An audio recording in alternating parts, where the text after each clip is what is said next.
to the World Resources Institute's Aqueduct Water Risk Atlas, a quarter of the world's population faces an extremely high water stress each year. An additional 1 billion people are expected to be affected by the year 2050. Extremely high water stress means countries use almost all of their water. Well, retired Captain Moses A. West is founder of the Moses West Foundation. He developed technology that pulls water from the atmosphere. Moses joins me from Chicago to explain atmospheric water generation. Moses, I want to thank you so much for being with us today. You look like you got a perfect setting. We're talking about water, you in front, some water.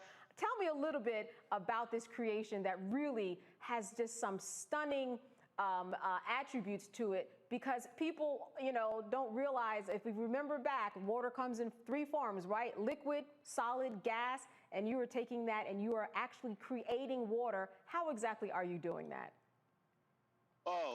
Thank you for having me on the show to start with. Yeah, and also, I also like walking and talking, so this is really good for me. I just finished doing a radio show. Hey, the water in its gaseous state that we have it in the atmosphere, it's the most plentiful state. Like here I am right now next to this waterfall in Chicago, this fountain, and Lake Michigan. The air is very humid. It's going to be 109, 110 degrees tomorrow at O'Hare and Midway airports. So that's going to mean that there's a lot of water that's going to be in the atmosphere. And so what I've done is I've created a technology that allows you to pull that moisture, to condense that moisture out of the air the same way that you take a glass in the middle of the summertime and you put that cold glass, that cold bottle of Coke on the table. You've all done it. And that bottle of Coke just continues to sweat, right? Yes. Well, that picture that you see of the machine right there pushing that water out, that machine does that using mechanical techniques that I've created over the years to efficiently pull that moisture out of the air with a lower energy consumption than is needed to pull it out of the ground. So basically, that box that you see in that picture, you can sit it right here, and everybody in this park in Chicago could drink from that water for the next forever. Now, this box that we are looking at, it's solar powered, I would imagine? Absolutely. It's solar powered, but also what I did was the big box that you see, I put on there a generator. So it's got its own internal generator in case you don't have solar power. So basically, you could take that box anywhere. You could drop it where you need it in the world, and you could turn it on, and you can produce water. And we've already done that. We did it in Flint, Michigan, and we did it on the island of Vieques in Puerto Rico after Hurricane Maria. That box that you see, go on? Yes, the box that we see. Yeah, that box is supplied the 4th Ward in Flint, Michigan. I built 2 of those. One supplied the 4th Ward with all their drinking water. We allowed people who were homeless, who couldn't clean their houses, to move back to their homes because we could give them 100, 200, 300 gallons of water a day that they needed, and then the machine would make water again. And then on the island of Vieques, we ran it on solar power, and we produced enough water for 15,000 people to drink without the need of FEMA having to ship water into Vieques. And we did that on solar power. And that's very important. You talked about FEMA, and when we talk about the federal government getting involved, you are really providing a huge resource, not just to places that have been struck by some type of act of nature, but when we talk about Native Americans and their inability to have access to water, there are people who have never really drunk their water from their faucets. They have lived for decades on bottled water. You are coming into places like that, and you are making water accessible. And I think it's something that people take for granted, the water that we drink all day or the half a bottles of waters that we throw away. People around the world do not have it. Talk to me about what you did in Puerto Rico, for example, that allowed the community to just do better and be better because of the machine that you created. Well, in Puerto Rico, when I got to Puerto Rico, their water system was already contaminated. the water that's on the island. They have to chlorinate it truly heavily to get it to be drinkable. I met some people, just a couple stories. I met a guy who was drinking water from a pipe that ran underneath a cemetery. He was so desperate, he Wow. drank the water on the other side. He got some kind of an intestinal problem, gastrointestinal problem. They had to cut him open to just to let it fester out of his body. I met Taino Indians, Native Americans, that were bleeding from their eyes, from their gums, swollen stomachs. And when we started to produce the water on the island, I had to explain to everybody that this water was already there because it was in the moisture and the humidity in the air that was around them. And so in Puerto Rico, we set the machine up, and basically liquid, solid, and gases, only three ways the water comes, and we produced water for the entire island after Hurricane Maria. So the people there accepted the technology, but I had to explain to them where it was coming from because nobody believed me that it was pulling out of the air. Right, right. And it's a concept that I think people understand. Listen, I know as a black woman, we understand that there is moisture in the air and we Yes. protect our hairstyles. And trust me, we get that. We know when that moisture, you go down to New Orleans, you have a different hair plan than you do when you're maybe up in New Jersey or Miami. But the bottom line is that you are correct. It affects and you can pull water from the air. How much water does this machine process, let's say, over a day or over an hour? How do you break down the gallons that it processes and how fast? 1,250 gallons of water a day. That's 5,000 liters. Wow, wow. And as long as I'm pulling the water out of the air and people are taking it, the machine continues to fill up as you empty it. If I pull out 200 gallons of water, you sit there long enough, it'll make that 200 gallons back. So Wow. when you're removing water, it's continuously refilling the machine. Along It's an endless supply. Yes, yes. Along this process, you are also eliminating food deserts. Tell me how you're doing that. Well, say like you're in a place like this in Chicago. Say you have this tree line over here. Okay, that tree line over there. Say if you're not producing any water here, we have all the water in the air. Well, if I pull the water out of the air using sunlight to produce the water, then that pure water is used to grow food. That is 100% sustainable. So you're pulling the water from the air using solar power to grow food. If you built that closed off over there, all you'd have to do is come back and just pick up the food. It's that simple. Wow. Greenhouse, water generator, solar panels, food. You don't even have to touch it. Just put little cameras in there and let all the kids around the United States see the plants grow. And this water that's generated, does it have to be processed in any way once it's gathered, or you take it as is in terms of just what is the process that it goes through in order to make it usable if there is one? Oh, when the machine is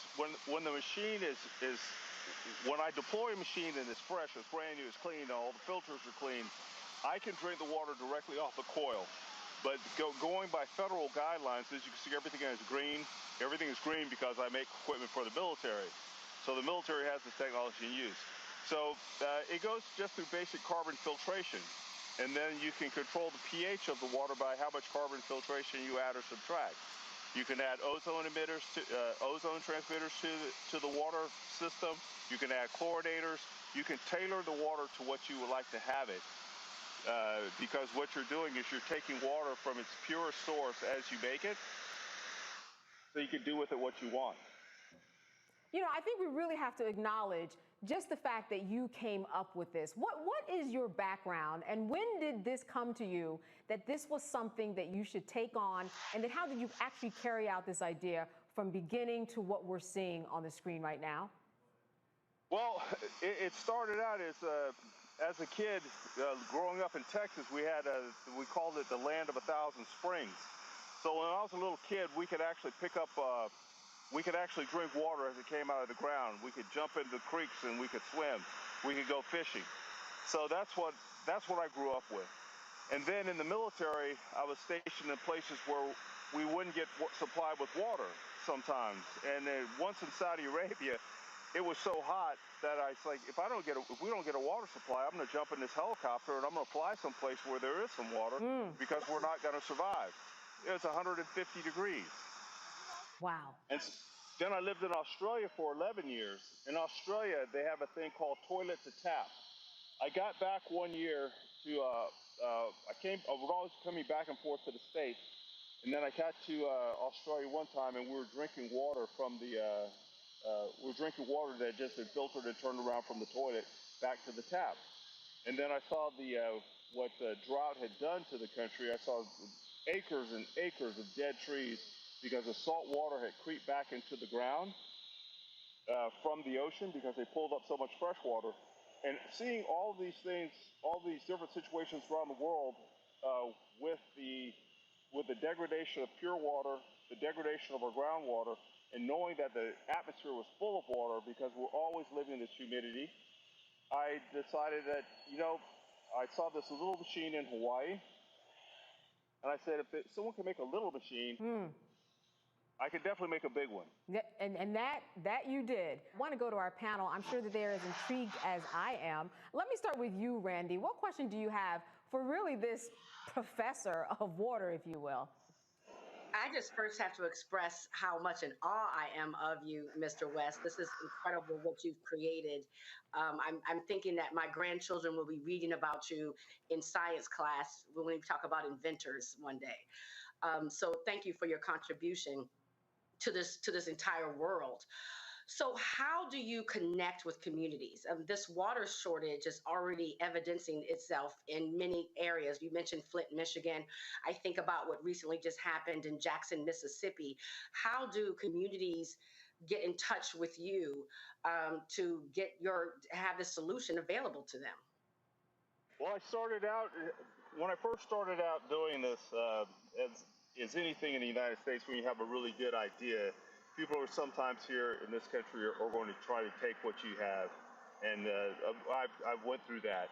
But what I've always tried to do is I've always tried to connect with just making sure that the average man and woman on the street understands what this technology is and how it works. And so that groundswell of grassroots connections that I've made over the past 10 years is risen up and gotten to the highest levels to get you to NBC, ABC, and CBS, and CNN and the Washington Post just by doing humanitarian work. So mainly that's how, and through my foundation, the Moses West Foundation, donations came through there, got me to Puerto Rico, got me to Flint, got me to Jackson, Mississippi, and helps me to educate people about this technology. Dr. Brown, question for Moses. Yeah, Moses, I want to say how incredible this is. I think that, your name is Moses like the Bible, but it's more like a modern day Noah as an engineer, except for instead of an ark, you built a machine that creates water out of thin air. I think that's incredible. I mean, my question is, when is your next invention going to turn that water into wine? You could already do that. You could already make alcohol with it. Nice. He's a step ahead of you. There you go. Well, all jokes aside, I think that you and your generator are important for Black people specifically because of the positive impact that you've had in your technology. Looking at places that you affected like Flint and like Jackson, Mississippi, this is huge. My question is, I'm sure when you first started to create this, right, seeing the small version and having the creativity and sort of the imagination to make a large version of this type of technology, I'm sure you had some people that were very skeptical. Can you talk about some of that skepticism that people might have had as you were going through the process? I've had some PhDs come up to me and say, hey, if you run this machine, it's going to change the entire environment of the world. Oh my goodness. There's no way you could take all the humidity off of Lake Michigan, off of the Pacific Ocean, making trillions of gallons of water, considering from the surface to 10,000 feet, it is nothing. That's called the troposphere. And it's nothing but a water superhighway. And the hotter the planet gets, what happens? The more water evaporates. And water, guess what? H2O is a greenhouse gas. So the hotter the planet gets, the more water that's in the atmosphere, the better these machines work. So that's one of the blowbacks that I got was people thinking that it was going to take too much water. The other blowback I got was people said this machine wouldn't work. So if you look at every machine that I build, there's windows on the machines. Do you know why? So What? people can look inside that window Uh-huh. and see the water being made because they said, some people said, oh, you just filled it up with water. Wow. Wow. Talk about the skeptics. Oh, wow. So I have to put windows on the machines, and the only thing the Marines told me to do says, Moses, the next time you build machines for us, make bigger windows so we can have more Marines look at it at one time. Yeah, and hey, listen, that's an exciting field trip for a lot of kids to see that water being made, I would imagine, too. Jesse, your question. Mr. West, I just wanted to say, first of all, you're a genius, and I'm sure you already know that. But if you haven't heard it already, I just want to make sure you know. I'm curious, given the fact that there are so many corporate entities or whatnot who are involved in water, I'm curious as to some of the blowback that you've gotten from some of the people who may not necessarily want you to bring what you're doing into the community, and how have you handled it, and what ways can we help you circumnavigate those situations? No blowback. The only blowback I've gotten is from people trying to steal it from me, former business partners, that kind of blowback. That's it. But so far, it's like corporations, none at all. Working closely with the United States military on the technology, if they tell me that there's something they want me to do in the way of the design of the machine, I can definitely do that. I can change that design up for them, add to it, subtract to it, make it a different size, make it harder. So with me and this technology so far, it's just been very positive because one, I think no one thought I would ever succeed at it. That's one thing. They thought I would just kind of be a flash in the pan and go away. And so I've been at it for 10 years, and here I am, and my biggest customer is the United States military. Moses, how long from the beginning? You said 10 years. Now it's out there. But when did your first working product hit the market? And what did it take to get venture capitalists to buy into your idea? Well, the first venture capitalist that bought into my idea actually tried to take my company from me. So I stayed away from venture capital, and I did it all with the profit from what I made within my company. And then I did things philanthropically with the Moses West Foundation, strictly on donations from people to get that machine to Puerto Rico and stay there. The only reason I had to come home from Puerto Rico is because the FEMA director told me, he said, Moses, you got to be alive to create more work. Because I was working every day, 7 days a week, 12, 15 hours a day. And so the technology so far, progressing it the way that I've done it all on my own. But right now, I've just now brought on a managing director, and we're taking orders in right now for these large machines that you see right there for 2024. We're building some right now. We're building a few for Peru. Wow. We're building two for Maui to go to Hawaii for the situation that they just had there to make sure that the Native Americans can stay on their lands. And we're also working with the Native American Council here in the United States to build some machines for the Native American homelands here as well.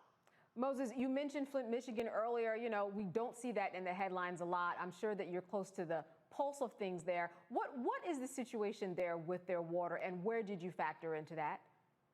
Well, when we were in the 4th Ward in Flint, Michigan, the people would donate water to Flint. And so when the water donations came in, people would announce where those were, and people would go show up to get the water. And there would be a line of cars a mile long. It would get a few cases of water. The water would run out, then everybody would be left out. But after we were there long enough and people understood that we were never running out of water and they didn't have to take 20 or 30 gallons of water home with them, they said, well, can I just come here and get 2 or 3 gallons? I Hmm. said, take as many gallon water jugs as you want. Every time you need water, just walk over here to the machine, fill it up. Let me show you how to do it. Take ownership of the machine. I'll be here to help you if you need it. So I sat there in my chair, and then sometimes the sister tour would sit there. Latoya Ruby Frazier came out, took pictures, and she did a whole put it in the she put it in a book, Flint in 3 acts. So Moses is actually the 3rd act in her book, and then so it was an easy process to get the machine incorporated into the community by giving the community ownership of the technology. And so it was, there was no need for water in the 4th Ward. Wow, wow. Moses West, I want to thank you so much for being with us today and not only just telling us about what you've been doing, but really teaching us in the process, the same way that you taught those people in Flint, Michigan. You're not just history in the making, you have already made history. And I thank you so much for being with us today. Thank you so much. Good to see you too. Thank you.